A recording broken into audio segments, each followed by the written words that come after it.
Hola mis querubines, espero que estéis bien ya que me moló por fin encagarme en los adventistas del séptimo día. Todo comienza en el siglo XIX, por una tal profetisa llamada Elena G. de White, que a partir de fundar su secta de los cojones, por fin usan tácticas manipuladoras sin poner su firma para no ser reconocido, como por ejemplo en clases sobre dejar de fumar, cocinar con una dieta vegetariana. Volviendo con las gilipollas de White y sus profecías, al inicio ella y su familia cayeron bajo la influencia de William Miller, que este resultaría ser un predicador.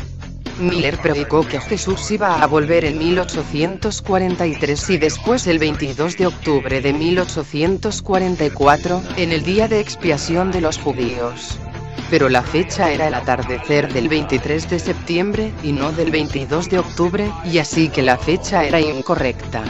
La rastrera de Elena G. de White tuvo supuestas visiones hechas por Dios.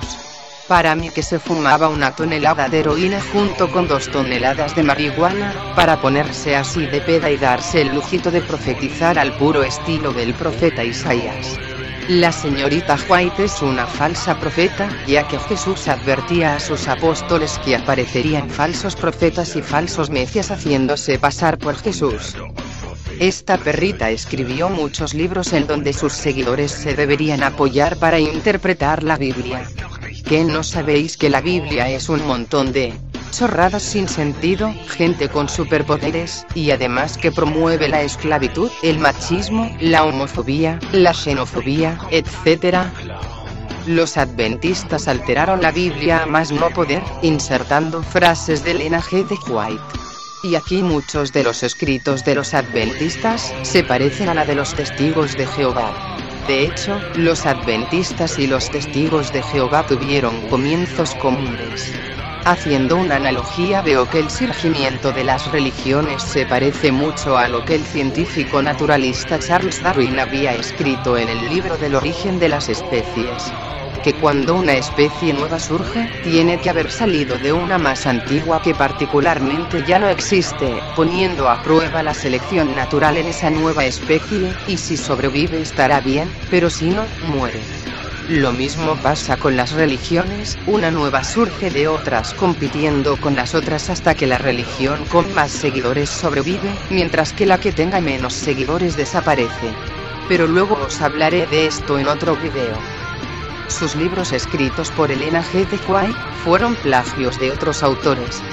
Fue más perra de lo que creen, y además decía qué es lo que podían comer y qué no, qué podían hacer para tener una vida saludable y condenaba todo acto que tenga que ver con el sexo, pero eso es muy común en todas las religiones.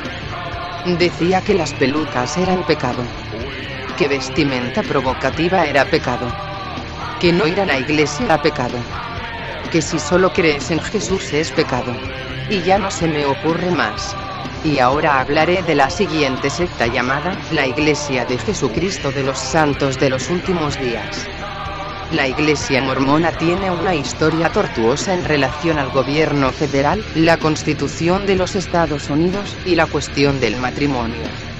Hacia 1840 José Smith, el fundador del mormonismo, empezó a contraer matrimonio en secreto con esposas plurales, casándose en total con unas 30 mujeres y enseñando secretamente este principio a sus seguidores más cercanos. Cuando se establecieron en Utah, los mormones anunciaron al mundo la práctica pública de la poligamia. Durante el siglo XIX Brigham Young, John Taylor y otros líderes polígamos del mormonismo creían que la poligamia era superior a la monogamia y afirmaban que, por ser un principio religioso, estaba protegido por la Constitución de los Estados Unidos. Cuando el gobierno federal empezó a condenar la poligamia mormona, los mormones del siglo XIX lo vieron como una afrenta y un abuso del poder federal. Los mormones decían que el matrimonio es un derecho regulado por los estados y que el gobierno federal no tiene ninguna autoridad para entrometerse en las leyes del estado.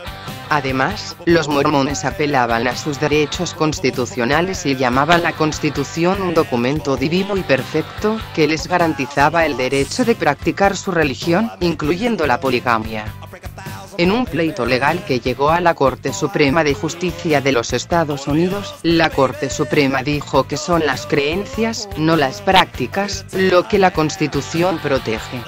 Finalmente, para presionar a los líderes de la Iglesia a abandonar la poligamia, el gobierno federal confiscó todas las propiedades y recursos financieros de la Iglesia. Algunos líderes, tales como George Buchanan, fueron encarcelados.